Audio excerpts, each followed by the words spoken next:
Method overloading. आज हम इसके बारे में डिस्कस करेंगे ये कि क्या है। फिर एक और पार्ट आता है जिसको हम कहते हैं constructor. Constructor overloading. Last class में हमने मेथड डिस्कस किया था कि एक क्लास के अंदर में हम मल्टीपल मेथड्स किस तरीके से बनाएंगे, इंस्टेंस ब्लॉक क्या है, काफी डिटेल में उस सब चीजों के बारे में डिस्कस किया था। लेकिन यहाँ पे थोड़ा सा टर्मिनोलॉजी थोड़ा सा डिफरेंट हो रहा है। सिर्फ मेथड की बात नहीं कर रहे हैं, यहाँ पे हम लोग बात कर रहे हैं मेथड ओवरलोडिंग। यानी ओवरलोडिंग एक एक न्यू टर्म इसमें ऐड हो चुका है। सेम उसी तरीके से कंस्ट्रक्टर के बारे में ऑलरेडी हमने डिस्कस किया था कि कंस्ट्रक्टर क्या होता है। लेकिन यहाँ पे कंस्ट्रक्टर के आगे एक और वर्ड ऐड हो चुका है जिसको कहेंगे ओवरलोडिंग। तो इस दोनों ही टर्म के बारे में आज के सेशन में काफी डिटेल में डिस्कस करेंगे एंड विद प्रैक्टिकल हम इस कंसेप्ट को समझने की कोशिश करेंगे। इसके बाद ये दोनों पार्ट हम जैसे कंप्लीट करते हैं, इसके बाद फिर हम आगे का पार्ट डिस्कस करेंगे। बट उससे पहले इस चीज को पहले हम लोग कंप्लीट करें कि क्या सब चीजें हैं, इसको किस तरीके से हम प्रोग्रामिंग में किस तरीके से इसका यूज किया जाएगा। सबसे पहले यहाँ पे अगर आप देखेंगे कि मेथड ओवरलोडिंग की अगर हम बात करें तो इसको हम डिफाइन कैसे करेंगे, इस चीज को आपको समझना है। मेथड यानी एक क्लास के अंदर में आप मेथड को आप रखते हैं, लेकिन अगर सेम नाम का मेथड एक से ज्यादा अगर आपको रखना हो तो क्या हम एक क्लास के अंदर रख सकते हैं? अगर रख सकते हैं तो उसी को हम मेथड ओवरलोडिंग का कंसेप्ट कहते हैं। यानी अभी तक हमने ये देखा था कि क्लास के अंदर में हमने मेथड तो बनाए थे लेकिन अलग अलग नाम का रखे थे। Am I right? प्लीज मुझे कंफर्म करेंगे, ऐसा ही था ना? हम सेम नाम का मेथड एक ही क्लास के अंदर में यूज अभी तक हमने नहीं किया है। लेकिन मैं अभी बात कर रहा हूं कि एक ही क्लास के अंदर में अगर मुझे मल्टीपल मेथड बनाना हो लेकिन सभी का नाम सेम होना चाहिए तो उसके लिए हम मेथड ओवरलोडिंग कहेंगे। लेकिन इसका भी थोड़ा सा रूल रेगुलेशंस है, उसको हमें समझना होगा। यानी इसको अगर डिफाइन करना हो आपको तो इसको डिफाइन आप कैसे करेंगे कि same method name with different parameter. Parameter क्या होता है ऑलरेडी हम लोग डिस्कस कर चुके हैं, राइट? बट अभी हम फिर से उसके बारे में डिस्कस करेंगे कि एक ही क्लास के अंदर में मल्टीपल मेथड्स आप बनाइए, लेकिन जितने भी मेथड्स बना रहे हैं सबका नाम अगर सेम है लेकिन कंडीशन ये है कि सबका पैरामीटर अलग अलग है तो उसी को हम कहते हैं क्या? Method overloading. समझ में आया? सिंपल सी चीजें हैं, इसमें को समझने में कोई प्रॉब्लम तो नहीं होना चाहिए। प्लीज एक बार कंफर्मेशन जरूर दें मुझे। नेक्स्ट पार्ट पे आते हैं। सेम उसी तरीके से आप यहाँ पे क्या कर सकते हो, कंस्ट्रक्टर ओवरलोडिंग को भी आप डिफाइन कर सकते हैं। एक ही क्लास के अंदर में अभी तक जो हमने देखा था सिर्फ एक ही कंस्ट्रक्टर बना रहे थे, लेकिन अगर मुझे एक ही क्लास के अंदर में मल्टीपल कंस्ट्रक्टर बनाना हो तो अब ऑब्वियस सी बात है कि कंस्ट्रक्टर का नाम हमेशा सेम ही होता है। कंस्ट्रक्टर का नाम मैंने क्या बताया था? Same as the class name. तो आप एक बनाओ या 10 बनाओ, कंस्ट्रक्टर बना रहे हो मतलब क्लास का नाम ही आप यूज कर रहे हो। लेकिन यहाँ पे भी आपको डेफिनेशन कुछ इसी तरीके से देना है कि आप मल्टीपल कंस्ट्रक्टर अगर आप बना रहे हैं तो उसको आप डिफाइन आप कैसे करेंगे। तो सेम यहाँ पे भी वही चीजें आपको लिखना है। क्या आप लिखेंगे कि सेम कंस्ट्रक्टर नेम, यानी कंस्ट्रक्टर का नाम तो सेम ही होगा बट फिर भी यहाँ पे लिख देता हूं मैं same constructor name with different parameters. Clear है? इस चीज को समझ पा रहे हैं तो प्लीज कंफर्म करें। यानी डेफिनेशन काफी हद तक मिलता जुलता है, बस नाम सेम हो पैरामीटर अलग हो, बस ओवरलोडिंग यहाँ पे इसको हम कहेंगे। लेकिन और आने वाले सेशन में उप्स कंसेप्ट का आगे के सेशन जब हम डिस्कस करेंगे तो वहां पे हम फिर से आपको ये चीज भी बताएंगे कि एक ही क्लास के अंदर में मल्टीपल मेथड्स हमें यूज करना है, सबका नाम सेम होगा लेकिन उसका पैरामीटर भी सेम होगा। तो इसके बारे में हम जिक्र कर रहे हैं तो उसके बारे में भी यहाँ पे लिख दूं ताकि आप इस चीज को आप अच्छी तरीके से कनेक्ट कर पाएंगे। और उसे कहते हैं क्या? Method over riding. लेकिन मैं आज के सेशन में इसको नहीं बताऊंगा क्योंकि इसको बताने के लिए मुझे बहुत सारी चीजों को बताना पड़ेगा। तो लेकिन मिलता जुलता टर्म है इसलिए मैं यहाँ पे लिखता हूँ क्या? मेथड ओवर राइडिंग का डेफिनेशन क्या होगा कि same method name with same parameter. इस बात पे ध्यान देना है आपको। तो इंटरव्यू में कभी कभी आपसे ये भी पूछ देता है क्या कि what is difference between method overloading and method overriding. तो आपको सिंपल सा बताना है ओवरलोडिंग का मतलब कि नाम तो सेम होगा बट पैरामीटर अलग होगा। But if you will talk about the method overriding in that case method name will be same as well as parameter will be also same. Clear है? ठीक है। तो ये तीनों टॉपिक है जिसके बारे में छोटा छोटा टॉपिक है लेकिन काफी इंपॉर्टेंट रोल प्ले करता है। जब आप प्रोजेक्ट पे काम करेंगे, इनहेरिटेंस का कंसेप्ट समझेंगे, वहां पे ये बहुत इंपॉर्टेंट रोल प्ले करता है। तो आज का टॉपिक हमारे पास है क्या कि हम लोग डिस्कस करेंगे कि मेथड ओवरलोडिंग क्या है, कंस्ट्रक्टर ओवरलोडिंग क्या है, और फिर टाइम बचता है तो कुछ और टॉपिक के बारे में डिस्कस करेंगे। फिलहाल हम लोग अब कोडिंग के थ्रू चीज़ों को समझने की कोशिश करते हैं और हम लोग अपने एडिटर पे आ जाते हैं, और मैं उम्मीद करूंगा कि आप लोग मेरे एडिटर को देख पा रहे होंगे। अगर देख पा रहे हैं तो प्लीज़ कंफर्म करें यहाँ तक। यहाँ अगर आप देखेंगे कि मैंने एक क्लास बनाया है जिसका नाम है टेस्ट, और ये हमारे पास मेन मेथड है। चलिए इसी पे हमें सब सब कुछ काम करना है, बट इसको मैं नीचे रखूंगा और इसके ऊपर मैं यहाँ पे एक क्लास में क्रिएट करता हूँ जिसका नाम मैं देता हूँ क्लास ए। आप नाम कुछ भी आप दे सकते हैं, बट यहाँ पे मैंने क्लास दे दिया है ए। ठीक है। और इस क्लास ए के अंदर में मैं मेथड यहाँ पे अगर मैं बनाऊं कि अलग अलग मेथड्स अगर बनाना है लेकिन सबका नाम हमें सेम रखना है, मैंने एक मेथड बनाया, पब्लिक वाइड। मेथड का नाम दे दिया मैंने हेलो नाम का एक मेथड दे दिया। मेथड का नाम आप कुछ भी दे सकते हैं, इसके बारे में ऑलरेडी हम डिस्कस कर चुके हैं। और इस मेथड के अंदर में आप क्या करना चाहते हैं, मैं सिंपल सा एक मैसेज को प्रिंट करना चाहता हूँ। System dot out dot print ln पे जाके हमने एक मैसेज दे दिया क्या। अच्छा, इसमें इस पर्टिकुलर मेथड में आप बताएंगे कि इसमें कुछ पैरामीटर पास किया गया है या नहीं किया गया है। मैं सभी लोगों से आंसर एक्सपेक्ट करूंगा। सभी लोग प्लीज रिस्पॉन्ड करें, जस्ट आइडल होकर नहीं बैठे, प्लीज मुझे रिस्पॉन्ड जरूर करें। तो जो लोग रिस्पॉन्ड कर रहे हैं प्रॉपर तरीके से कर रहे हैं रिस्पॉन्ड। और यस, पैरामीटर मतलब ऑलरेडी हम जो लोग डिस्कस कर चुके हैं कि हेलो जो मैंने लिखा है ये तो जस्ट मेथड का नाम हो गया, और ये जो ब्रैकेट साइन है इसके अंदर में कुछ भी नहीं लिखा गया है, मीन्स पैरामीटर कुछ भी यहाँ पे नहीं है। तो जस्ट मैंने यहाँ पे लिख दिया क्या, नो पैरामीटर। मैंने यहाँ पे जस्ट एक मैसेज दे दिया। ठीक है, तो ये आउटपुट आपको मिलेगा तो आप समझ जाओगे कि कौन सा हेलो मेथड कॉल हुआ है। तो हमने एक मेथड हमने यहाँ पे क्रिएट कर लिया, और इसी को अगर मैं कॉपी करके नीचे फिर से रख दूं, लेकिन मैंने क्या बताया डिफरेंस, कि यहाँ पे पैरामीटर डिफरेंट होना चाहिए। अब ऐसा आप करेंगे तो प्रॉब्लम यहाँ पे क्रिएट करेगा। तो हमें क्या करना है, तो वो हो जाएगा ओवरराइडिंग का कंसेप्ट। उसके लिए काफी अलग कोडिंग होगा जो कि हम आने वाले सेशन में डिस्कस करेंगे। यहाँ पे मैंने नाम सेम रखा है, बट पैरामीटर में हमने एक पैरामीटर यानी एक वेरिएबल डिक्लेयर कर लिया, इंटीजर एक्स। ठीक है। अब यहाँ पे इस x का मैं कुछ यूज करूं या डायरेक्टली मैं यहाँ पे जस्ट इसके वैल्यू को मैं प्रिंट कर दूंगा। और मैंने यहाँ पे लिख दिया क्या, value of x is concat करते हुए x की वैल्यू को हम प्रिंट कर देंगे। यानी अभी हमने दो मेथड यहाँ पे बनाया है, एक में पैरामीटर नहीं है, एक में पैरामीटर है और सिर्फ एक ही पैरामीटर है, उसके वैल्यू को हम प्रिंट करेंगे। और फिर हमने एक और मेथड हम बना देते हैं, उसका भी नाम हमने हेलो ही रखा हुआ है। बिल्कुल यहाँ पे सेमी कॉलन होना चाहिए, आप में से किसी ने बताया, thank you so much. Problem create करता जब हम कंपाइल करते तो। चलिए, तो यहाँ पे सेमी कॉलन होना चाहिए, कोलन नहीं होना चाहिए। अब यहाँ पे देखेंगे कि हमने एक और हमने बनाया पब्लिक वाइड हेलो। अब यहाँ पे मैंने क्या रखा, integer x comma integer y. इस तरीके से हमने दो पैरामीटर यहाँ पे डिक्लेयर कर दिया है। और इस वाले में मैं कुछ कैलकुलेशंस कर देता हूँ। एक मैंने जेड ले लिया, लोकल वेरिएबल, जिसमें मैंने एक्स प्लस वाई कर दिया है।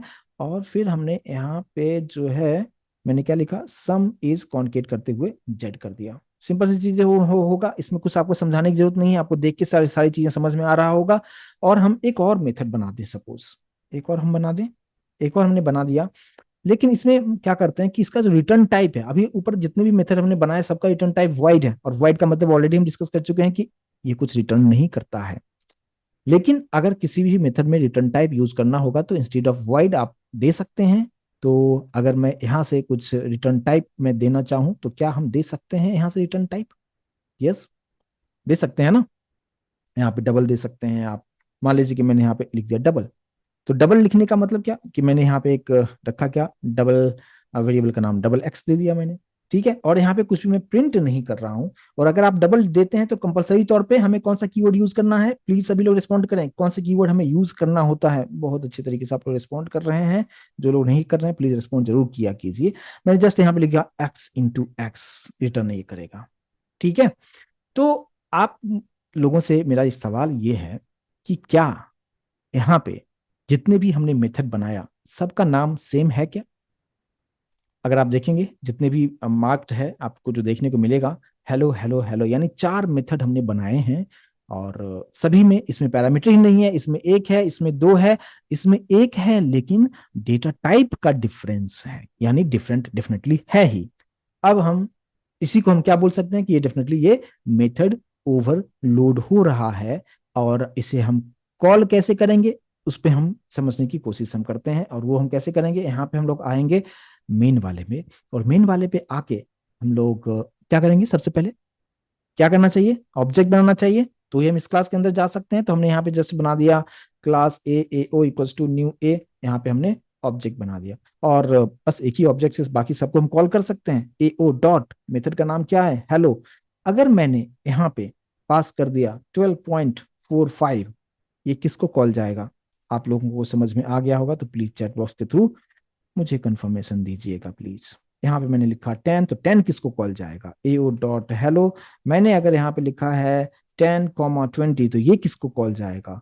अगर हमने यहाँ पे, हमने कितना रखा था, 3 ही रखा था, ए ओ डॉट हेलो, और ये एम्प्टी रखा तो एम्प्टी वाले को कॉल जाएगा। जिस तरीके से आपको समझ में आ रहा है उसी तरीके से कंपाइलर को भी, जेडीके को भी समझ में आ रहा है कि यहाँ से आप किसे कॉल कर रहे हैं। हेलो लिखा है, सभी तो हेलो ही है, लेकिन on the basis of parameter वो आइडेंटिफाई कर रहा है कि किसे कॉल करना है। तो यहाँ पे आपने लिखा है हेलो 12.45, तो क्या करेगा? 45 मतलब क्या हो जाएगा? ये डबल टाइप की वैल्यू, तो वो स्टार्टिंग से सर्च करेगा, जहां पे उसको डबल मिलेगा बस उसी को जाके कॉल कर देगा। बस इतनी सी चीजें हैं। मैं उम्मीद करूंगा कि इसको अच्छी तरीके से समझ पाए होंगे। यहाँ पे सिर्फ 10 लिखा हुआ है, तो देखिएगा कि एक तो है, लेकिन दोनों में आप डिफरेंस आप देखो, आप दोनों में एक ही पैरामीटर है, लेकिन यहाँ पे डेटा टाइप के अकॉर्डिंगली वो कॉल हो रहा है। और फिर यहाँ पे जस्ट 10 है तो वो इंटीजर वाला जो है उसको मिल जाएगा और वैल्यू, और वहां से कॉल हो जाएगा।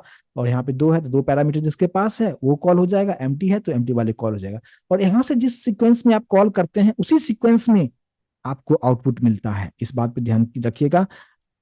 आप में से बहुत सारे लोग जो है एक मैसेज कर रहे हैं कि आपने जो कॉल कर रहे हैं वो गलत कॉल कर रहे हैं। देखिए यहाँ पे क्या हो रहा है, गलत कॉल नहीं कर रहा हूँ माय डियर फ्रेंड।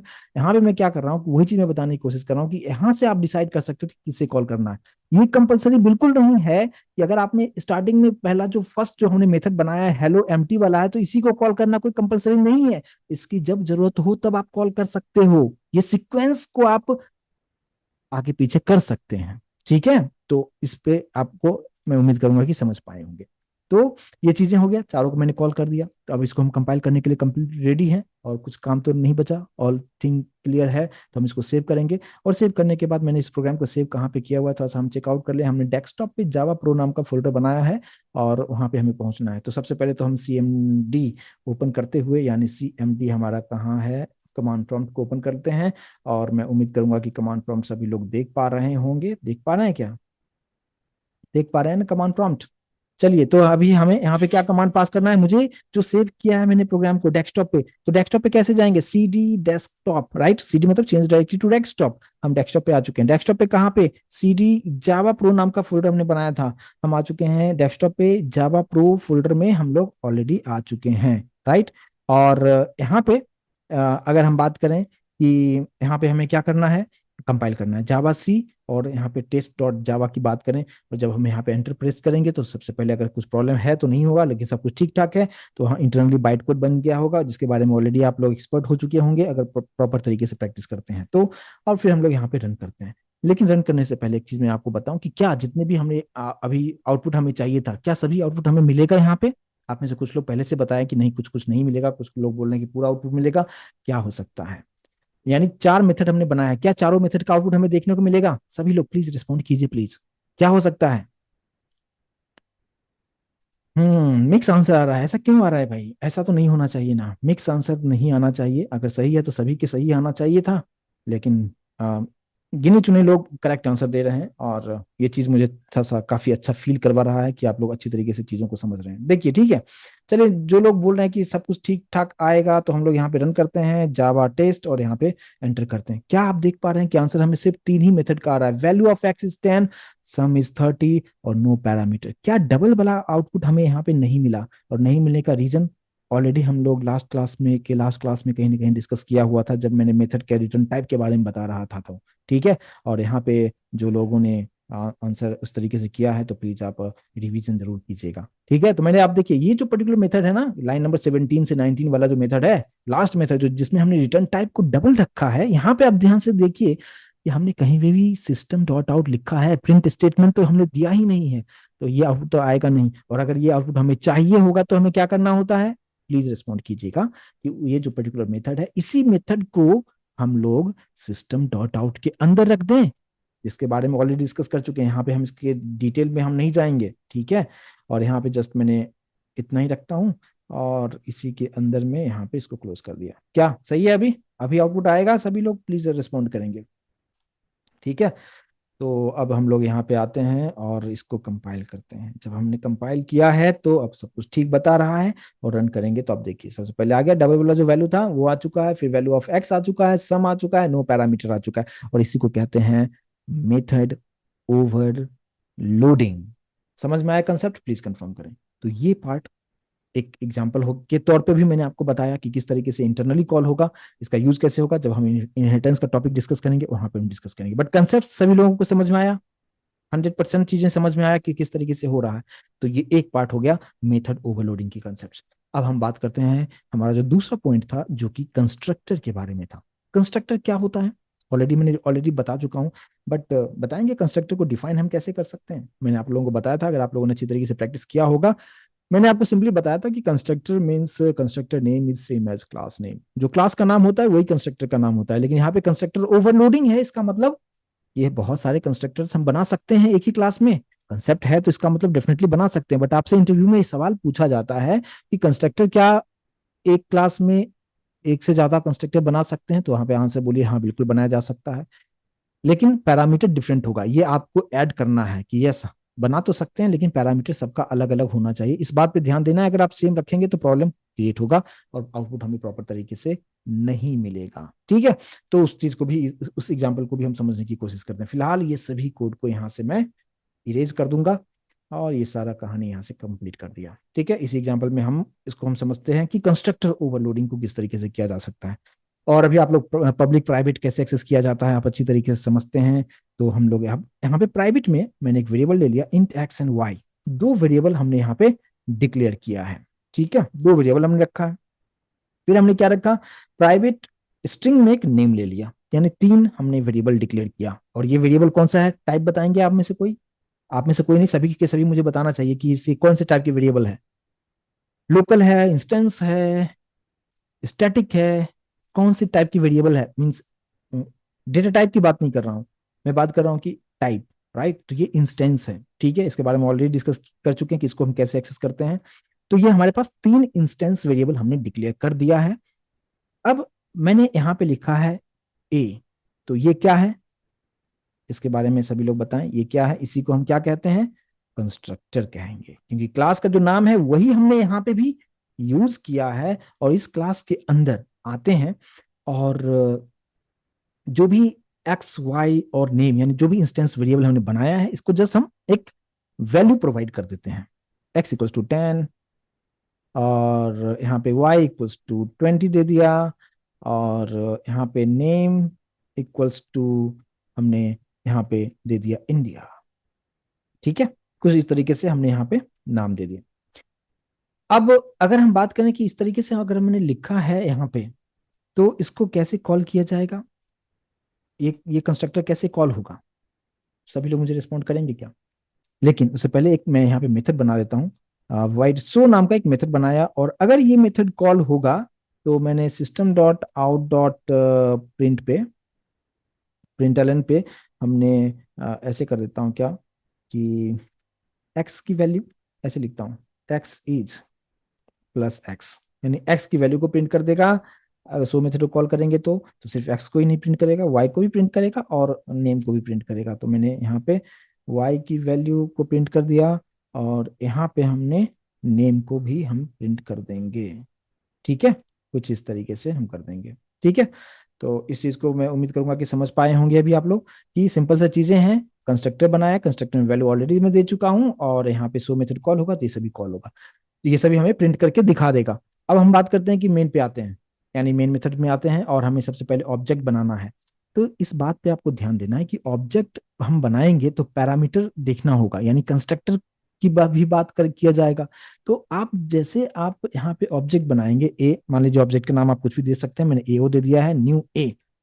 ये यहाँ पे एम्प्टी अगर रखा है तो बाय डिफॉल्ट ये कॉल किसको करेगा, यानी लाइन नंबर 22 जो आपने लिखा है इसकी वजह से लाइन नंबर 5 में जो कंस्ट्रक्टर है ये एक्टिवेट हो जाएगा। और ये कॉल होने का मतलब ये होगा कि 10 असाइन हो जाएगा एक्स में, 20 असाइन हो जाएगा वाई में, इंडिया असाइन हो जाएगा नेम में, और अगर आपने सो मेथड को कॉल करना है तो सो मेथड को कॉल करने के लिए आप ऑब्जेक्ट यूज करेंगे। कौन सा ऑब्जेक्ट यूज करेंगे? ऑब्जेक्ट हमारे पास एक ही है, और एओ के हेल्प से मैंने सो मेथड को कॉल कर दिया। जैसे आप सो मेथड को कॉल करेंगे, आप ये सभी वैल्यू आपको डिस्प्ले करके दिखा देगा। कोई प्रॉब्लम नहीं होना चाहिए। इसको हम सेव करते हैं, रन करें, तो यहाँ पे आप देख पाएंगे। आप इस स्क्रीन को भी देख पा रहे होंगे, यानी कमांड प्रॉम्प्ट को भी देख पा रहे होंगे। जस्ट हम यहाँ पे इसको पहले कंपाइल करते हैं। जावा सी टेस्टर जावा कंपाइल किया, सब कुछ ओके है, रन करने के लिए रेडी है, और आपको आंसर एक्स की वैल्यू, वाई की वैल्यू एंड नेम इंडिया आपको प्रॉपर तरीके से दिखा रहा है। कोई प्रॉब्लम नहीं होना चाहिए इसको समझने के लिए, एकदम इजी है, राइट। तो ये तो जस्ट एक कंस्ट्रक्टर हुआ, लेकिन हम बात कर रहे हैं कंस्ट्रक्टर ओवरलोडिंग का। इसका मतलब कि हम और भी कंस्ट्रक्टर हम बनाते हैं, और उसको कैसे बनाएंगे? फिर से ए लिखेंगे। ए लिखने के बाद हमने क्या किया कि फिलहाल यहां पे मैंने इंट एक्स लिखा, और ये जो इंट एक्स है और यहाँ पे जो इंट एक्स है, दोनों में डिफरेंस है। हमने लास्ट क्लास में डिस्कस किया था, आप लोगों से आंसर मैं चाहता हूं। दोनों में डिफरेंस है। जो लोग यस बोल रहे हैं बिल्कुल ठीक है, नो बोल रहे हैं तो प्लीज आप रिवीजन कीजिए।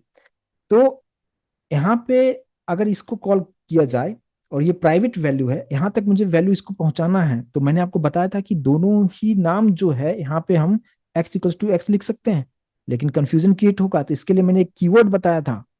यस, आप में से बहुत सारे लोग अच्छी तरीके से रिस्पॉन्ड कर रहे हैं। This dot x equals to x use करेंगे।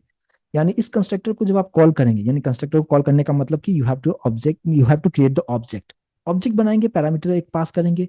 जो कुछ भी पैरामीटर पास करेंगे, मान लीजिए आपने 11 पास किया, तो 11 यहाँ पे आएगा, और ये 11 की वैल्यू किसको जाएगा? This dot x. This dot x किसको रेफर करता है? इंस्टेंस वेरिएबल को रेफर करता है। ठीक है, तो हम लोग यहाँ पे क्या करते हैं? तो ये हमारे पास बन चुका है दूसरा कंस्ट्रक्टर। तो हम क्या करेंगे? इस बात पे ध्यान देना है कि जब भी कंस्ट्रक्टर ओवरलोडिंग की बात कीजिएगा, तो जितने भी अलग अलग कंस्ट्रक्टर है, सभी को कॉल करने के लिए अलग अलग ऑब्जेक्ट बनाना होगा। लास्ट अभी जो हमने देखा कि मेथड ओवरलोडिंग में ऐसा नहीं था, एक ही ऑब्जेक्ट से सभी मेथड को कॉल कर दिया था, लेकिन यहाँ पे सब डेटा जो पास हो रहा है, पैरामीटर जो पास हो रहा है, वो कंस्ट्रक्टर से ही पास हो रहा है। इसलिए यहाँ पे अलग अलग बनेगा, यानी ये पार्ट हमारा हो चुका है। फिर दूसरा जो कंस्ट्रक्टर है, उसके लिए हमने ऑब्जेक्ट बनाया AO2। ऑब्जेक्ट का नाम अलग अलग होना चाहिए, इस बात पे भी ध्यान देना है। अब यहाँ पे से हमें कितना पैरामीटर पास करना चाहिए? मैं चाहता हूँ कि ऐसा कंस्ट्रक्टर कॉल हो जिसके पास एक पैरामीटर हो, तो मैंने यहाँ पे पास कर दिया 11। तो ये जो 11 है, ये किसको जाएगा? वैल्यू लाइन नंबर 11 वाला जो कंस्ट्रक्टर है उसके पास आएगा, और यहाँ पे वैल्यू आ जाएगा 11, और यहाँ से किसको जाएगा? दिस डॉट एक्स, यानी ऊपर वाले एक्स को मिल जाएगा, यानी प्राइवेट वाले वैल्यू को, जो प्राइवेट वाला जो इंस्टेंस वेरिएबल था, वहां तक ये वैल्यू असाइन हो जाएगा। ठीक है, तो ये पार्ट हो गया। अब आपसे सवाल है कि AO2, ये ऑब्जेक्ट मैं यूज कर रहा हूँ, AO2 के हेल्प से अगर मैं सो को कॉल करता हूं, सभी लोगों से आंसर में एक्सपेक्ट करूंगा कि सो मेथड को जब भी हम कॉल करेंगे, तो ये तीनों वैल्यू दिखाएगा, एक्स वाई एंड नेम। लेकिन ध्यान दीजिएगा कि AO2 ऑब्जेक्ट के हेल्प से हमने सिर्फ एक ही डेटा पास किया है, 11। 11 जो कि एक्स को जा रहा है, एक्स में तो 11 आएगा, लेकिन AO2 के हेल्प से हमने वाई और नेम में तो कुछ किया नहीं है, तो इसका डेटा क्या आएगा? सभी लोग रिस्पॉन्ड कीजिएगा प्लीज, क्या हो सकता है? और इसके बारे में भी ऑलरेडी डिस्कस कर चुका हूँ, इसके बारे में ऑलरेडी डिस्कस कर चुका हूँ। ठीक है, तो इसको आप लोग जो आंसर कर रहे हैं ठीक है, बट यहाँ पे हम लोग एक बार कंपाइलर से पूछ लें कि क्या होगा। तो इस चीज को समझना बहुत ही जरूरी है, और ये बहुत इंपॉर्टेंट पॉइंट्स है इंटरव्यू पॉइंट ऑफ व्यू से। देखिए आप, जो फर्स्ट वाला कंस्ट्रक्टर था जिसमें 10 20 इंडिया दिखा रहा है, लेकिन आप देखिए जो सेकंड वाला जो था कंस्ट्रक्टर, सेकंड जो ऑब्जेक्ट था AO2, उसके हेल्प से अगर मैं कॉल करता हूं, तो आप देखेंगे कि 11 प्रिंट हुआ, जो कि एक ही वैल्यू पास कर रहे थे, लेकिन y का जो डिफॉल्ट वैल्यू होता है, इंस्टेंस वेरिएबल का डिफॉल्ट वैल्यू जो होता है इंटीजर के लिए, वो 0 होता है, और स्ट्रिंग के लिए नल डिफॉल्ट वैल्यू होता है। तो ये आपसे इंटरव्यू में पूछा जा सकता है, तो ये चीज पे आप ध्यान देके आप आंसर आप कीजिएगा। ठीक है, बशर्ते कि आप लोगों ने, बहुत सारे लोग अच्छे आंसर किए हैं, बट कुछ कुछ मिस्टेक भी किए हैं। ठीक है, बट यहाँ पे इस चीज को समझ पाए होंगे। ये दो कंस्ट्रक्टर बन चुका है, चलिए एक और कंस्ट्रक्टर बनाते हैं। यहाँ पे हमने आ जाते हैं लाइन नंबर 15 पे। यहाँ पे ए, अब मैंने यहाँ पे integer x and integer y इस तरीके से रखा, दो पैरामीटर रखा। अब यहाँ पे हम क्या लिखेंगे? This dot x equals to X लिखेंगे, this dot Y equals to Y लिखेंगे। यहाँ पे किसी को डाउट तो नहीं होना चाहिए, इस चीज को समझ पाए होंगे। अब इस कंस्ट्रक्टर को कॉल करना है, फिर से हमें ऑब्जेक्ट बनाना होगा, और मैं उम्मीद करूंगा कि अब मुझे एक्सप्लेन नहीं करना पड़ेगा, और आप इस चीज को समझ पाए होंगे। 12 दे दिया, 13 दे दिया, दो पैरामीटर है यहाँ पे दे दिया। और यहाँ पे AO3 के हेल्प से अगर मैं सो को कॉल करता हूँ तो आंसर क्या होगा? सभी लोग प्लीज रिस्पॉन्ड करें। आंसर अभी मुझे क्या होगा? इस ऑब्जेक्ट के हेल्प से अगर मैं कॉल करता हूँ तो आंसर होगा 12, 13 एंड नल। और अगर इस तरीके से आप लोग आंसर कर रहे हैं तो बिल्कुल आप लोग जीनियस हैं और प्रॉपर तरीके से आंसर आप कर पा रहे हैं, चीजों को समझ रहे हैं। मैंने कंपाइल किया, सब कुछ ठीक है। अभी आप देख सकते हो लास्ट वाला देखिएगा, 12, 13 एंड नल, और यही आंसर हो रहा है। ठीक है, क्योंकि हमने दो ही वैल्यू पास किया था, स्ट्रिंग के लिए पास नहीं किया गया था यहाँ पे, क्योंकि हमारे पास दो ही पैरामीटर वहां पे था। ठीक है, चलिए एक और कंस्ट्रक्टर हम बनाते हैं। पॉसिबिलिटीज एक और कंस्ट्रक्टर का है, उससे ज्यादा कंस्ट्रक्टर नहीं बना पाएंगे यहाँ पे फिलहाल। हमने int x, int y, comma, और हमने यहाँ पे दे दिया क्या? स्ट्रिंग। मैंने यहाँ पे ले लिया क्या था? स्ट्रिंग नेम, वही नाम रखता हूँ। और फिर हम लोग यहाँ पे जल्दी से कर लेंगे, this dot x equals to x, this dot Y equals to y, this dot name equals to name. Right ना? ठीक है। और अब आप लोग खुद समझ गए होंगे कि मैं यहाँ पे क्या करने वाला हूँ। AO4 इक्वल्स टू न्यू ए, और यहाँ पे मैंने दे दिया है क्या? 14, सॉरी डबल कोट में क्यों दे रहा हूँ मैं? इंटीजर वैल्यू देना है तो हम जस्ट ऐसे रखेंगे, 14 रखेंगे, 15 रखेंगे, और यहाँ से जो थर्ड जो आर्गुमेंट्स पास होगा वो यहाँ पे हम पास कर देंगे क्या? यहाँ पे मैंने मेरा नाम पास कर दिया। ठीक है, क्लियर होगा? और अब अगर आप AO4 के हेल्प से सो को अगर आप कॉल करते हैं तो हमें आउटपुट क्या होगा? अभी आप सब लोग भली भांति समझ पा रहे होंगे कि मैं क्या बताने की कोशिश कर रहा था। और ये इंटरव्यू पॉइंट ऑफ व्यू से बहुत इंपॉर्टेंट पार्ट होता है और आपसे इंटरव्यू में डेफिनेटली पूछा जाएगा, इसलिए मैंने एग्जाम्पल के थ्रू प्रैक्टिकली चीज को मैंने बताया, और मैं उम्मीद करूंगा कि इस कंसेप्ट को आप अच्छी तरीके से समझ पाए होंगे। ठीक है, तो आपसे कभी कभी ये भी पूछा जाता है कि कंस्ट्रक्टर ओवरलोडिंग में आपको अलग अलग ऑब्जेक्ट क्यों बनाना पड़ रहा है? क्योंकि कंस्ट्रक्टर एक्टिवेट होता है हमेशा ऑब्जेक्ट से, तो इस कंस्ट्रक्टर को एक्टिवेट करना हो तो एक ऐसा ऑब्जेक्ट बनाना होगा जिसके पास कोई पैरामीटर नहीं होगा। सेकंड कंस्ट्रक्टर की बात करें तो इसको आप एक्टिवेट तभी कर सकते हो जब एक ऐसा ऑब्जेक्ट हो जिसके पास एक पैरामीटर हो। इस बात पे ध्यान देना है। मिसमैच्ड होगा, प्रॉब्लम दिखाएगा। और सेम उसी तरीके से लाइकवाइज बाकी सभी कंस्ट्रक्टर के बारे में अब समझ में आ गया। तो यहाँ पे भी हमारे पास चार कंस्ट्रक्टर हमने बनाया है, लेकिन चार बनाया कि तीन बनाया? चार कंस्ट्रक्टर बनाया है, राइट? तो चारों कंस्ट्रक्टर का नाम तो सेम ही होगा जो क्लास का नाम है। और रिटर्न टाइप, यहाँ पे रिटर्न टाइप की कुछ बात है ही नहीं, तो जस्ट हमें उसके पैरामीटर पे फोकस करते हुए यहाँ पे सेम उसी तरीके से, जिस तरीके से आपने सोचा कि हाँ ये किसको कॉल जाएगा, ये किसको कॉल जाएगा, सेम उसी तरीके से इंटरनली भी उसी तरीके से सेट किया गया है। और ये होता है कंस्ट्रक्टर ओवरलोडिंग का कंसेप्ट। तो मैं उम्मीद करूंगा कि इंटरव्यू में जब भी पूछा जाएगा तब प्रॉपर तरीके से भी आप आंसर कर पाएंगे सभी लोग। यस,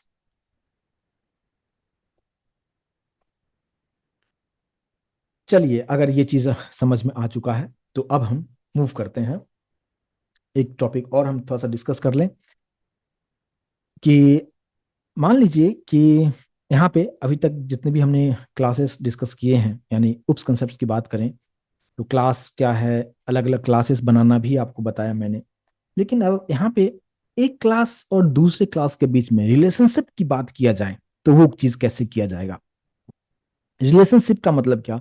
कि अभी जो हम लोग कर रहे थे, सेपरेट सेपरेट क्लास था और सबके लिए अलग अलग ऑब्जेक्ट बनाइए और तभी उसके साथ आप काम कर पाएंगे। यानी क्लास के बीच में जो रिलेशनशिप होता है उसको हम समझने की कोशिश करते हैं, यानी टाइप ऑफ रिलेशनशिप, यानी क्लास के रिलेशनशिप की बात कर रहे हैं। तो यहाँ पे जो टाइप होता है हमारे पास, दो अलग अलग टाइप हमारे पास में है। क्या क्या टाइप है? एक जो कंसेप्ट आता है जिसको कहते हैं इनहेरिटेंस, ठीक है। दूसरा जो होता है एसोसिएशन। ठीक है, ये दो पार्ट है, इसको बहुत बारीकी से समझिएगा और आप आसानी से समझ जाएंगे, कोई टफ नहीं है। यहाँ पे इनहेरिटेंस को क्या कहते हैं? अगर दूसरा नाम से अगर कभी कभी आपसे पूछ दिया जाता है क्या, is a relationship, is a relationship कहते हैं। एसोसिएशन को अगर दूसरे नाम से कहा जाए तो कहा जाता है क्या? Has a relationship. अब दोनों का डिफरेंस समझिए। इनहेरिटेंस का मतलब, अगर नॉर्मली अगर हमारे आप की बात किया जाए तो क्या होता है कि एक ब्लड रिलेशन होता है, माँ बाप है, उनके बच्चे हैं, उनके बच्चे हैं, तो वहां पे एक क्या होता है कि इनहेरिटेंस इनहेरिटेंस जो प्रोसेस जो प्रॉपर्टीज होता है कि पेरेंट्स के पास जो कुछ भी है उसका चाइल्ड एक्सेस कर सकता है, कुछ इस तरीके से चीजें होता है जिसको आप लोग समझ पाते होंगे कि आपके पेरेंट्स के पास जो कुछ भी प्रॉपर्टीज हैं, आपके जो भी सिबलिंग्स हैं, आप जितने भाई बहन हैं उनमें वो चीजें डिवाइड किया जाएगा, वो सभी उसको उसको एक्सेस कर सकते हैं, यस और नो? सभी लोग प्लीज रिस्पॉन्ड करें, ये सिंपल सी चीजें हैं। इनहेरिटेंस का सिंपल सा मतलब क्या है, समझ में आया क्या? कि आपके पेरेंट्स के पास जो कुछ भी है आप उसको एक्सेस कर सकते हैं। अगर कर सकते हैं तो यस ठीक है, उसी को हम इनहेरिटेंस कहते हैं। लेकिन यहाँ पे कोडिंग में किस तरीके से किया जाएगा, उस कंसेप्ट को किस तरीके से अचीव किया जाएगा, काफी डिटेल में समझेंगे। तो उसको कहते हैं क्या, इज अ रिलेशनशिप। ठीक है। लेकिन दूसरा पार्ट होता है एसोसिएशन, जहां पे हैज अ रिलेशनशिप कहा जाता है, कि वहां पे इसमें जो बॉन्ड होगा ये काफी स्ट्रांग बॉन्ड होगा। ठीक है, यानी इनहेरिटेंस की बात की जाए वो स्ट्रांग बॉन्ड होगा, लेकिन हैज रिलेशनशिप में उतना स्ट्रांग बॉन्ड नहीं होता है। और यहाँ पे एक दूसरे पे उतना डिपेंडेंट नहीं होता है। तो कैसे होगा, एग्जाम्पल के थ्रू दोनों कंडीशंस को समझते हैं। इनहेरिटेंस, मैं उम्मीद करूंगा कि अभी फिलहाल इतना आपको समझ में आया होगा, लेकिन हम आगे के सेशन में काफी डिटेल में इनहेरिटेंस पे डिस्कस करेंगे। लेकिन फिलहाल हम वापस से इनहेरिटेंस, अगर आपको थोड़ी सी भी समझ में आ गया तो ओके है, कि पेरेंट्स के पास जो कुछ भी है आप उसको एक्सेस कर सकते हैं। लेकिन मेरा सवाल है, क्या आपके पास जो कुछ भी है आपके पेरेंट्स उसको एक्सेस कर सकते हैं क्या? प्लीज कंफर्म करें, कर सकते हैं क्या? कुछ लोग बोल रहे हैं यस, नहीं कर सकते हैं, लेकिन आप में से बहुत सारे लोग बोल रहे हैं नहीं कर सकते हैं। बिल्कुल सही है, ठीक है। तो पेरेंट के पास जो कुछ भी है उसका चाइल्ड एक्सेस कर सकता है, लेकिन चाइल्ड के पास जो कुछ भी है पेरेंट उसको एक्सेस नहीं कर सकता है। ठीक है, ये कानून है कुछ इस तरीके से, और वही कानून यहाँ पे भी लागू किया जाएगा, और हम वो चीजें प्रैक्टिकली करके देखेंगे। ठीक है, तो ये इनहेरिटेंस की बात हो गई, जिसके बारे में काफी डिटेल में, और ये 2-3 क्लास चलेगा उस पर हम डिस्कस करेंगे। वापस हम आते हैं एसोसिएशन की बात करें। एसोसिएशन में भी दो अलग अलग पॉइंट होता है, उसको समझिए कि क्या क्या होता है एसोसिएशन के बारे में हम डिस्कस करें तो। एसोसिएशन की बात किया जाए तो इसमें भी हमारे पास दो अलग अलग टाइप होगा। क्या क्या टाइप होगा? एक पार्ट होता है क्या, जिसको कि कहते हैं एग्रीगेशन, और दूसरा जो पार्ट होता है वो होता है कंपोजिशन। ठीक है, ये दो पार्ट होता है, एग्रीगेशन होता है एंड कंपोजिशन होता है। अब इस चीज को समझना है आपको, एग्रीगेशन क्या होता है और कंपोजिशन क्या होता है। एग्रीगेशन काफी लूज बॉन्ड होता है, कंपोजिशन काफी स्ट्रांग होता है।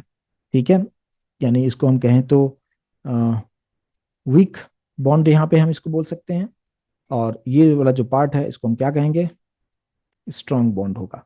इसको थोड़ा समझने के लिए एक और अगर हम यहाँ पे एग्जाम्पल के थ्रू चीजों को समझाएं तो और बेहतर तरीके से समझ पाएंगे इसी में, कि जैसे कि एक मान लीजिए कि यहाँ पे मैं रख देता हूँ क्या, कि एक अगर आप कोई भी कार खरीदते हैं, ठीक है, बढ़िया सा लग्जरियस कार खरीदते हैं आप, तो उस कार में जस्ट मैं दो एग्जांपल के थ्रू समझाने की कोशिश करता हूँ। म्यूजिक प्लेयर होता है, होता है, ऑलमोस्ट सभी कार में होता है, नहीं होता तो लोग बाहर से लगवा लेते हैं ना। ठीक है, तो क्या होता है कि एक में म्यूजिक प्लेयर होता है, कार में म्यूजिक प्लेयर होता है, car has a music player. दूसरा, कार में इंजन होता है, यस, इस चीज से सभी लोग वाकिफ हैं कि कार इंजन से चलता है।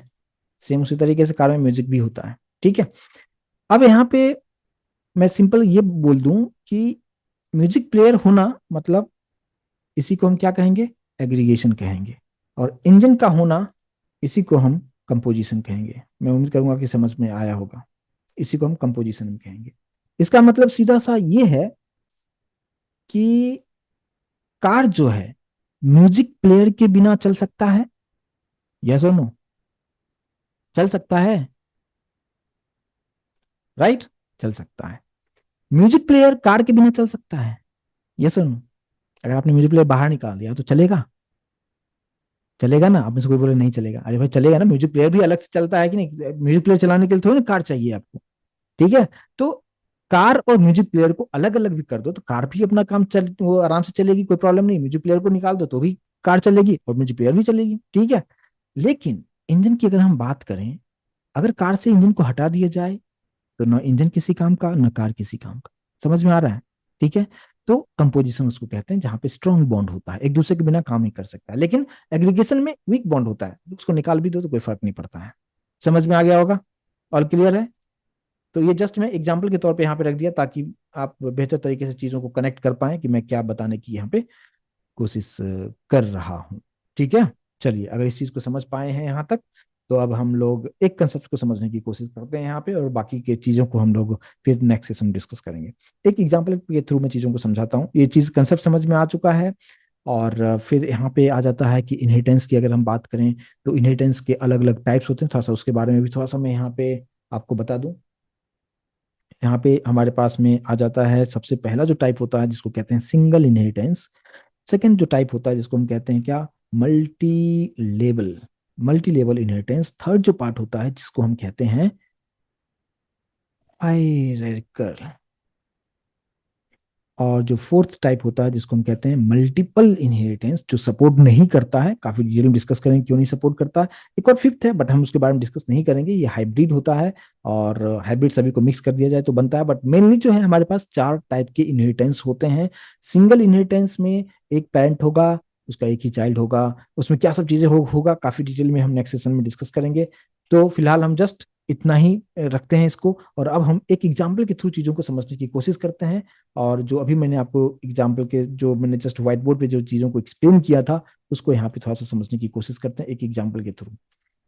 एग्रीगेशन को समझने की कोशिश करते हैं। यहाँ पे जैसे मान लीजिए कि क्लास ए मैंने लिखा है, क्लास ए नहीं रखते हैं, और यहाँ पे कुछ मीनिंगफुल नाम के साथ चीजों को समझने की कोशिश सब करते हैं। फिलहाल यहाँ पे देखिए, हमने यहाँ पे एग्जाम्पल देखते हैं कुछ इस तरीके से। जैसे कि मान लीजिए कि हमने एक क्लास हमने क्रिएट कर लिया। मान लीजिए क्लास हमने ले लिया, एड्रेस नाम का एक क्लास क्रिएट किया। ठीक है, एक एड्रेस नाम का क्लास क्रिएट किया, और इसके अंदर हमने कुछ वेरिएबल डिक्लेयर कर दिया। पब्लिक प्राइवेट आप सभी चीज को एक्सेस करते हो, मैं सिंपल सा पब्लिक ही रखता हूँ। पब्लिक स्ट्रिंग में सिटी, स्टेट एंड कंट्री। ठीक है, तीन हमने एड्रेस के अंदर में रखा, सिटी, स्टेट एंड कंट्री। और मैंने एक, ये क्या है अभी जस्ट इसके बारे में डिस्कस कर रहे थे, ये हमने एक कंस्ट्रक्टर बना लिया है। कंस्ट्रक्टर के अंदर में भी मैं वही सब चीजें रख दूंगा, string city, string state and string country. और फिर यहाँ पे हमने this dot city equals to city रखेंगे, फिर this dot state equals to state रखेंगे, this dot country equals to हम लोग कंट्री रखेंगे। ठीक है, यानी हमने तीन इंस्टेंस वेरिएबल डिक्लेयर किया है, एक कंस्ट्रक्टर बना लिया है। ये चीजें आप अच्छी तरीके से समझ पाए होंगे। ये जस्ट हमने क्लास क्रिएट किया एड्रेस। ठीक है, इसको आप समझ सकते हैं कि एक म्यूजिक प्लेयर भी है। ठीक है, इसके नीचे आ जाते हैं हम लोग। यहाँ पे क्लास हमने बना दिया, मान लो कि क्लास का नाम दे दिया मैंने एम्प्लॉय नाम का एक क्लास क्रिएट कर दिया है। और इस एम्प्लॉय नाम की क्लास के अंदर में कुछ हम डेटा हम रखते हैं। जैसे कि मान लीजिए कि मैंने दे दिया इंटीजर में, क्या दे दिया मैंने, एम्प्लॉय का आईडी, एम्प्लॉय अंडरस्कोर आईडी एक वेरिएबल ये हो गया। मैंने इसका नाम दे दिया, एम्प्लॉय का नाम दे दिया स्ट्रिंग में कि E M P underscore name. और अब यहाँ पे देखिए, मैं चाहता हूँ कि इस एम्प्लॉय का कुछ एड्रेस जो है, यानी इसका भी जो एम्प्लॉय है उसका कुछ नाम है, तो उसका एक एड्रेस भी तो होगा। तो एड्रेस यहाँ पे मुझे यूज इस तरीके से करना है कि ऑलरेडी एड्रेस नाम का एक क्लास हमने ऑलरेडी बना के रखा हुआ है, मुझे वही कोड बार बार नहीं करना पड़े। तो इसके लिए हम एग्रीगेशन का कंसेप्ट यूज कर सकते हैं। कैसे, देखिए आप, एड्रेस यहाँ पे ऑलरेडी है जिसके पास सिटी, स्टेट, कंट्री, और यही सब चीजें मुझे यहाँ पे नहीं लिखना पड़े, मैंने एक सेपरेट क्लास यहाँ पे क्रिएट कर दिया है। और अब मैं यहाँ पे क्या करूंगा कि इस क्लास का नाम as a data type use करूंगा। मतलब क्या, अभी आप देखेंगे इंटीजर क्या है, एक डेटा टाइप है। स्ट्रिंग क्या है, डेटा टाइप यहाँ पे एज मैं यूज कर रहा हूँ। सेम उसी तरीके से मैंने क्या किया कि एड्रेस जो ऑलरेडी क्लास मैंने बनाया हुआ है उसका नाम as a data type use किया, और वेरिएबल का नाम दे दिया ए। इस चीज को समझ पाए हैं तो प्लीज मुझे कंफर्म करें यहाँ तक कि ये एक डेटा टाइप हो गया जिसको रेफरेंस डेटा टाइप भी कहते हैं, और ये वेरिएबल का नाम हो गया। ठीक है, इस चीज को सभी लोग समझ पा रहे हैं। ये लाइन नंबर 15 को प्लीज मुझे कंफर्म करें यहाँ तक कि किसी भी क्लास का नाम एज अ डेटा टाइप हम कर सकते हैं। यानी instead of writing integer, float, double, हम किसी भी एग्जिस्टिंग क्लास का नाम हम यूज कर सकते हैं। और ये क्लास का जो ए है, ये नाम आप पे डिपेंड करता है क्या नाम देना चाहते हैं। जैसे हमने यहाँ पे एम्प्लॉय आईडी रखा, एम्प्लॉय नेम रखा, सेम उसी तरीके से आप यहाँ पे नाम कुछ भी दे सकते हैं। जस्ट मैंने मीनिंगफुल रखा ए ताकि समझ में आ जाए मुझे। अब अगर मैं इसके लिए मैं कंस्ट्रक्टर बनाता हूं, तो यहाँ पे हम क्या सब चीजें लिखेंगे, इंट में एम्प्लॉय आईडी हो गया, स्ट्रिंग में एम्प्लॉय का नाम हमने दे दिया है, और यहाँ पे फिर एड्रेस ए लिखेंगे। क्लियर होगा यहाँ तक। फिर यहाँ पे हम लोग क्या लिखेंगे, this dot employee ID equals to employee ID, this dot employee का नाम इक्वल्स टू एम्प्लॉय का नाम, और फिर यहाँ पे this dot A equals to A. कोई प्रॉब्लम यहाँ तक समझने के लिए प्लीज मुझे कंफर्म करें यहाँ तक इस चीज को समझ पा रहे हैं अच्छी तरीके से। तो हम इसके बाद एक डिस्प्ले नाम का मेथड बना दें या शो नाम का मेथड बना दें, जो मर्जी आपको देना हो आप दे सकते हैं। इसके अंदर हमने सिस्टम डॉट आउट पे हम प्रिंट करेंगे system dot out dot print ln, और यहाँ पे मैंने दे दिया क्या, एम्प्लॉय का नाम क्या हो जाएगा, एम्प्लॉय नेम। ठीक है, और सेम इसी तरीके से हम लोग एम्प्लॉय का नाम आईडी हो जाएगा, इसके बाद सिटी, स्टेट, कंट्री। ठीक है, कुछ इस तरीके से रखेंगे। ठीक है, अब यहाँ पे देखें एम्प्लॉय का नाम तो हो गया, सबसे पहले एम्प्लॉय का नाम हमने इससे डिस्प्ले कर दिया है। एम्प्लॉय का यहाँ पे मैं कर देता हूँ आईडी, और इसके बाद अब यहाँ पे ध्यान दीजिएगा कि एम्प्लॉय का जो सिटी है और स्टेट है और यहाँ पे जो कंट्री है, यहाँ पे कैसे हम लिखेंगे, क्योंकि सिटी स्टेट कंट्री आप इस ईएमपी क्लास में कहीं भी देख पा रहे हैं क्या, नहीं है। सिटी स्टेट कंट्री कहीं भी डिक्लेयर नहीं किया गया, लेकिन सिटी स्टेट कंट्री जिस क्लास में है उस क्लास के बारे में मैंने यहाँ पे रेफरेंस दिया हुआ है। तो इसलिए मैं अब यहाँ पे क्या करूंगा कि सिटी को एक्सेस करना है, यानी इस वाले क्लास के अंदर जो ये सिटी है, स्टेट है, कंट्री है, इसको एक्सेस करना है। तो अभी जो हमने यहाँ पे रेफरेंस बनाया था ए, उसके हेल्प से यूजिंग डॉट ऑपरेटर्स करेंगे, ऑटोमेटिक कनेक्ट कर लेगा इसके साथ। समझ में आ रहा होगा, तो प्लीज कंफर्म करें यहाँ तक। तो हम क्या लिखेंगे यहाँ पे, सिटी की जगह पे हम क्या प्रिंट कराएंगे, रेफरेंस वेरिएबल क्या है, ए डॉट सिटी, कुछ इस तरीके से रखेंगे। सेम उसी तरीके से यहाँ पे ए डॉट स्टेट, और सेम उसी तरीके से हम लोग यहाँ पे क्या कर देंगे, ए डॉट कंट्री। बस हो गया। तो ये चीज जो है ये एग्रीगेशन का कंसेप्ट हो रहा है कि अगर ये क्लास को हटा भी दो तो ये चीजें हटा दो, काम खत्म, एड्रेस का ये पार्ट निकाल दो, कोई फर्क नहीं पड़ने वाला है इसको। ठीक है, तो इस तरीके से, लेकिन इसका एडवांटेज क्या है यहाँ पे, अच्छा मैंने यहाँ पे आईडी जो है, आईडी में हम भी हमें क्या यहाँ पे देना होगा, ईएमपी आईडी, राइट। ठीक है, चलिए आई होप कि अभी सब कुछ ठीक है। नेम है, ID, city state, city state country directly नहीं लिखेंगे, रेफरेंस के तौर पे ही हम यूज यहाँ पे हम करेंगे। ठीक है, तो यहाँ पे एग्रीगेशन का कंसेप्ट यूज करने का मतलब ये था कि क्लास आप जो भी आप बनाते हैं किसी और क्लास में आपको यूज करना है उसके इंस्टेंस वेरिएबल को या उसके मेथड को, तो आप कुछ इस तरीके से यूज आप कर सकते हैं। इसका एडवांटेज ये हुआ होगा कि आपको बार बार वो चीजें यूज नहीं करना पड़ेगा, यानी यूजेबिलिटी का कोड जो है वो चीज हो रहा है कि बार बार वो चीजें नहीं लिखना पड़े, एक बार कहीं पे लिखा है और मल्टीपल क्लास इसको आसानी से एक्सेस कर सकता है। इस चीज के बारे में मैंने आपको बताया। ठीक है, अब हम बात करते हैं कि ये चीज अगर यहाँ तक क्लियर है, तो अब मुझे यहाँ पे मेन क्लास पे आते हैं। मेन क्लास पे हमें ऑब्जेक्ट बनाना होगा, तो ऑब्जेक्ट किसके लिए बनाना होगा, सबसे पहले यस, सबसे पहले किसके लिए बनाना होगा हमें, सबसे पहले एड्रेस क्लास को बनाना होगा। एड्रेस क्लास पे ध्यान देना है आपको, एड्रेस क्लास के पास पैरामीटर है और हमारे पास यहाँ पे 3 पैरामीटर आपको देना है, इस बात पे आपको ध्यान देना है। तो हमने यहाँ पे एड्रेस क्लास के लिए एड्रेस बनाया, और मान लीजिए ऑब्जेक्ट का नाम AO1 दे दिया इक्वल्स टू न्यू एड्रेस, और यहाँ पे हम लोग पास करेंगे डेटा। ठीक है, तो यहाँ पे सबसे पहले सिटी, यहाँ पे सिटी दे दिया मुंबई, यहाँ पे मैंने दे दिया स्टेट MEHA, इसके बाद यहाँ पे हमने दे दिया क्या, ठीक है, कुछ इस तरीके से हमने दे दिया। इस चीज को समझ पा रहे हैं, प्लीज मुझे कंफर्म करें। ठीक है, तो ये एड्रेस के लिए ये पार्ट हमने बना लिया है। ठीक है, अगर यहाँ पे ये एक पार्ट हो गया, और अगर मान लीजिए कि अगर और भी आपको बनाना हो, मतलब ऑब्जेक्ट कुछ इस तरीके से हमने कर दिया, ऑब्जेक्ट जितना चाहे उतना बना सकते हैं, अलग अलग जो भी इम्प्लॉय होगा सबका अलग अलग एड्रेस हो सकता है। तो मैं अलग अलग नाम कुछ, चलो ठीक है, यहाँ पे दे दिया पुणे, यहाँ पे दे दिया मैंने नागपुर, कुछ इस तरीके से। बाकी चीज सिर्फ मैंने सिटी यहाँ पे चेंज कर दिया है। ठीक है, बाकी भी चेंजेस करना होगा कर सकते हैं, बाकी चीज आप समझ गए होंगे। और अब 3 हमने ऑब्जेक्ट बनाया है। ठीक है, अब हमने लोग इम्प्लॉय के लिए आते हैं, इम्प्लॉय क्लास के लिए ऑब्जेक्ट बनाते हैं। इम्प्लॉय फर्स्ट में इम्प्लॉय का डिटेल हम लोग यहाँ से हम पास करेंगे। तो मान लीजिए कि इम्प्लॉय का आईडी हमें सबसे पहले देना है, इस बात पे ध्यान देना है कि पैरामीटर में मिसमैच नहीं होना चाहिए, आईडी पहले देना है, फिर नेम और फिर एड्रेस देना है। तो हमने यहाँ पे क्या रखा, आईडी दे दिया 1, उसके बाद फिर हम लोग यहाँ से हम लोग नाम पास करेंगे। जस्ट मैं नाम कुछ ऐसे ही लिख देता हूँ, ए, एक नाम हो गया, ये जस्ट नाम है, नाम कुछ भी आप दे सकते हैं।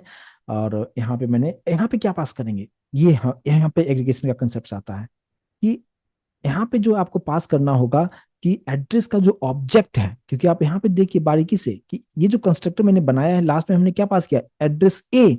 तो मैंने आईडी पास कर दिया, नेम पास कर दिया, लेकिन हमें एड्रेस का ए यानी उसका रेफरेंस पास करना होगा। रेफरेंस का मतलब ऑब्जेक्ट पास करना होगा। और अगर मैंने यहाँ पे AO1 यहाँ पे अगर मैं लिखता हूँ तो बिल्कुल भी गलत होने का कोई संभावना नहीं है। AO1 का मतलब क्या है? ये सभी मुंबई, महाराष्ट्र, इंडिया जो कुछ भी लिखा है वो सभी इस एम्प्लॉय को मिल जाएगा। वन जिसका नाम ए है उसको ये चीजें मिल जाएगा। और अगर मान लीजिए हमारे पास मल्टीपल एम्प्लॉय हो, मैंने इसी को कॉपी करके कुछ इस तरीके से मैंने रख दिया। एम्प्लॉय 2 के लिए ऑब्जेक्ट बना लिया हमने, एम्प्लॉय 3 के लिए ऑब्जेक्ट बनाया। मान लीजिए दूसरे एम्प्लॉय का ID 2 है, तीसरे का 3 है। यहाँ पे नाम में मैंने कर देता हूँ BBB, यहाँ पे मैंने कर दिया DDD, कुछ इस तरीके से। यहाँ पे ऑब्जेक्ट अगर एड्रेस सेम रखना है, AO1 ही आप रखेंगे तो तीनों ही एम्प्लॉय का एड्रेस सेम दिखाएगा। लेकिन मैं इसलिए मैंने 3 अलग अलग बनाया था और यहाँ पे AO1, AO2, AO3 रखा हूँ। अब आप लोगों से सवाल ये है कि एम्प्लॉय क्लास के अंदर शो मेथड हमने बनाया हुआ है जिसके अंदर में सभी डिटेल को हम प्रिंट कर रहे हैं। तो हम क्या करेंगे, ये अगर EO1 के हेल्प से शो को कॉल किया आउटपुट क्या होगा, सभी लोग बताएंगे। EO2 की हेल्प से अगर शो को कॉल किया तो आउटपुट क्या आएगा, EO3 की हेल्प से अगर मैंने शो को कॉल किया तो आउटपुट क्या आएगा। ठीक है, तो EO1 शो करेंगे तो 1 ए और AO1, तो AO1 का मतलब क्या, मुंबई, महाराष्ट्र, इंडिया, इस तरीके से आ जाएगा। मैं उम्मीद करूंगा कि इस चीज को अभी अच्छी तरीके से समझ पा रहे होंगे आप लोग। प्लीज कंफर्म करें। तो अभी मैं इस प्रोग्राम को कंपाइल करने के लिए कंप्लीटली रेडी हूं। और अगर हम इसको रन करके देखें, सबसे पहले हम कंपाइल करते हैं। यहाँ पे अगर मैंने कंपाइल किया पब्लिक शो, मैंने कुछ मिस्टेक यहाँ पे किया है। लाइन नंबर 22 में मैंने मेथड का नाम क्या रखा था, SHOW। यहाँ पे ये ओपन है, ये क्लोज है। आप लोग भी बताइएगा कि यहाँ पे क्या है, हमने क्या मिस्टेक किया है। अरे बिल्कुल, मैंने इसका रिटर्न टाइप लिखा ही नहीं। हमें यहाँ पे void यहाँ पे लिखना होगा। ठीक है, तो इस तरीके से हमने यहाँ पे क्या लिखा, void। और फिर अब सही है। और अब इसको कंपाइल करके देखें। यहाँ पे हमने कंपाइल किया और अब रन करते हैं जावा टेस्ट। और अभी आप यहाँ पे देखेंगे 3 अलग अलग। अच्छा, थोड़ा सा मैं ये कर देता हूँ कि थोड़ा सा डिफ्रेंशिएट हो तो अच्छी तरीके से आप इसको समझ पाएंगे। तो यहाँ पे जो है, ये जो हमारे पास सो नाम का जो मेथड है ना, इसी के अंदर मैं थोड़ा सा कुछ ऐसे कर देता हूँ। ये जो डिस्प्ले होगा उसके बाद जो है बीच में जो है लाइन को थोड़ा सा ऐसे कर देता हूँ। तो तीनों ऑब्जेक्ट को आप अलग अलग तरीके से थोड़ा सा डिफ्रेंशिएशन हो जाएगा तो प्रॉपर तरीके से आप समझ पाएंगे।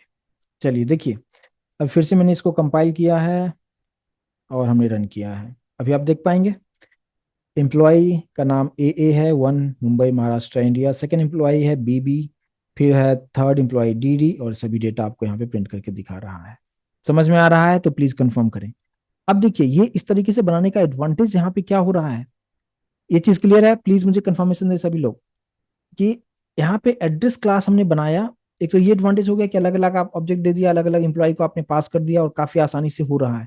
लेकिन इस एड्रेस क्लास को मल्टीपल क्लास एक्सेस कर सकता है, यहाँ पे कोई रिस्ट्रिक्शन नहीं है। फॉर एग्जाम्पल मान लीजिए कि मैंने यहाँ पे एक और क्लास हमने क्रिएट कर दिया, राइट। एक और क्लास अभी हमने क्या बनाया, क्लास EMP हमने बनाया ना।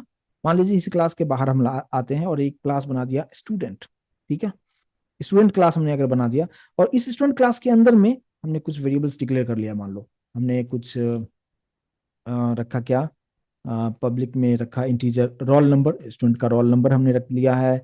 और पब्लिक स्ट्रिंग हमने स्टूडेंट का नाम रखा है। और यहाँ पे भी मैं चाहता हूँ क्या कि ये स्टूडेंट क्लास जो है ये भी एड्रेस के अंदर जो सिटी स्टेट कंट्री है उसको भी एक्सेस कर ले। तो क्या लिखेंगे, एड्रेस और ए। ठीक है, तो ये ए जो है एड्रेस, ए क्या है, ये रेफरेंस है एड्रेस के लिए, ताकि इसी ए के हेल्प से आप उस क्लास के अंदर जो भी इंस्टेंस वेरिएबल है उसको आप एक्सेस कर सकें। ठीक है, तो अब यहाँ पे आप में से बार बार पूछ रहे हैं कि ए डॉट कैसे होगा। मैं वही बार बार एक्सप्लेन कर रहा हूँ कि ये रेफरेंस क्यों बनाया है। ए बनाने का मतलब ये है कि ए के हेल्प से आप ऑब्जेक्ट बनाते हो। क्यों बनाते हो ऑब्जेक्ट, ऑब्जेक्ट यहाँ पे जो अब हमने बनाया EO1, आप पूछे EO1 क्या है, EO1 को हेल्प से हमने शो को कॉल किया। सेम उसी तरीके से ये क्या हो गया, ये ऑब्जेक्ट है, लेकिन आप रेफरेंस के हेल्प से भी उस क्लास के मेंबर को एक्सेस कर सकते हो आप। इतना देर से यही मैं चीजें एक्सप्लेन कर रहा था। यहाँ पे भी क्या मैंने किया कि स्टूडेंट क्लास अगर एड्रेस क्लास के अंदर सिटी स्टेट कंट्री को एक्सेस करना चाहेगा तो कैसे कर सकता है, इस ए के रेफरेंस से। मैं बार बार ये टर्म भी यूज कर रहा हूँ, रेफरेंस। और आई होप कि अगर थोड़ा बहुत इंग्लिश समझते हैं तो रेफरेंस का मतलब समझते होंगे। किसी रेफरेंस के हेल्प से डॉट यूज करेंगे, इसके आगे का जो भी एड्रेस क्लास के अंदर में जो यहाँ पे सिटी स्टेट कंट्री है उसको एक्सेस कर लेगा। सिंपल सी चीजें हैं। ठीक है। तो अब हम लोग यहाँ पे क्या करेंगे कि इस क्लास के अंदर में हमने जस्ट ये बना लिया। सेम उसी तरीके से यहाँ पे भी हम लोग कंस्ट्रक्टर बना लेते हैं। स्टूडेंट, यहाँ पे मैंने क्या रखा, इंट रोल, हमने फिर रखा string S under score name, और यहाँ पे एड्रेस ए, और फिर यहाँ पे हमने क्या रखा, this dot role equals to role, this dot S underscore name equals to S underscore name. ठीक है, आप लोग भी देखते रहिए कुछ मिस्टेक ना हो। और फिर हमने यहाँ पे this dot A equals to A. Clear होगा यहाँ तक? ठीक है। और फिर अगर आप इसको डिस्प्ले करना चाहते हैं, मैं इसी को कॉपी कर लूंगा, थोड़ा सा टाइम सेव हो जाएगा। और यहाँ पे हमने रख दिया, और यहाँ पे जस्ट एम्प्लॉय नेम की जगह पे हम क्या लिख देंगे, स्टूडेंट नेम। स्टूडेंट का नाम में जो हमारे पास वेरिएबल है वो वेरिएबल है एस अंडरस्कोर नेम। और फिर यहाँ पे हम बात करेंगे रोल नंबर का, तो यहाँ पे रोल हो जाएगा, और रोल में ROLL। ठीक है। और ये जो चीजें हैं, जस्ट मैं यहाँ पे स्टूडेंट लिख देता हूँ। समझ में आ रहा है आउटपुट किस तरीके से आएगा? प्लीज मुझे कंफर्म करें।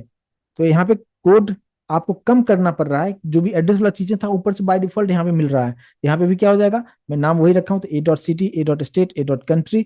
और फिर हमें ऑब्जेक्ट बनाना होगा स्टूडेंट के लिए, हमें 3 पैरामीटर पास करना होगा। यस। तो इसी के नीचे हम लोग आ जाते हैं, और यहाँ पे स्टूडेंट एस, मैं सिर्फ एक ही स्टूडेंट पास कर रहा हूँ फिलहाल। अभी आप लोग समझ चुके होंगे कि मैं क्या बताने की कोशिश कर रहा हूँ। रोल नंबर मैंने दे दिया कुछ, लिख दिया 6।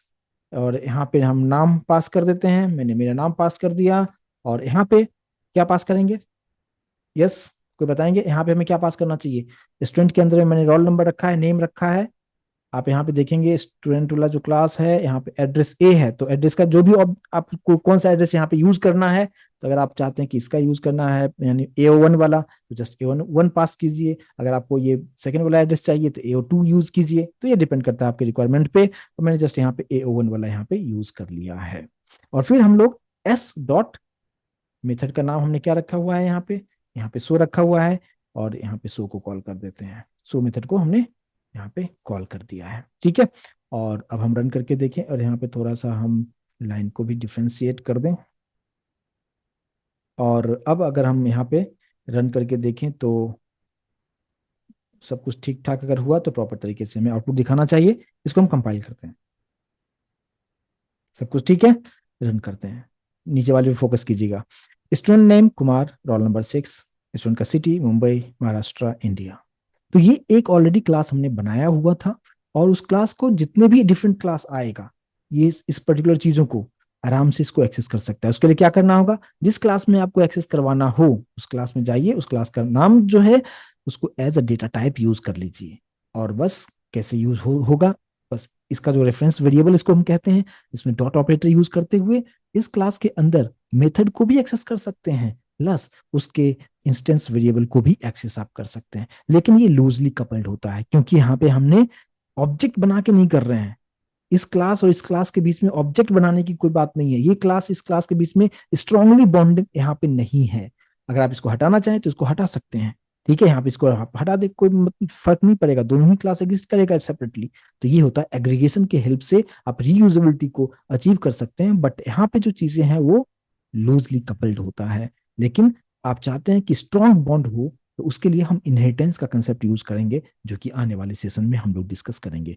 तो आज के लिए बस हम इतना ही रखेंगे। मैं उम्मीद करूंगा कि इस चीज को समझ पाए होंगे। आज हमने बताया आपको मेथड ओवरलोडिंग क्या है, मेथड कंस्ट्रक्टर ओवरलोडिंग क्या है, प्लस एग्रीगेशन क्या है, इनहेरिटेंस का थोड़ा सा बताया है। बाकी प्रैक्टिकली हम लोग आने वाले सेशन में डिस्कस करेंगे। यहाँ तक क्लियर है? तो प्लीज मुझे कंफर्मेशन दे, ऑल क्लियर है?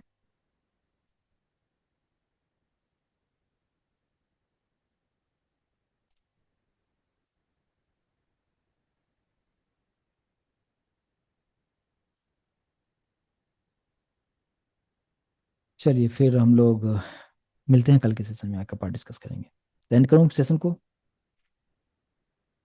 कुछ डाउट तो नहीं?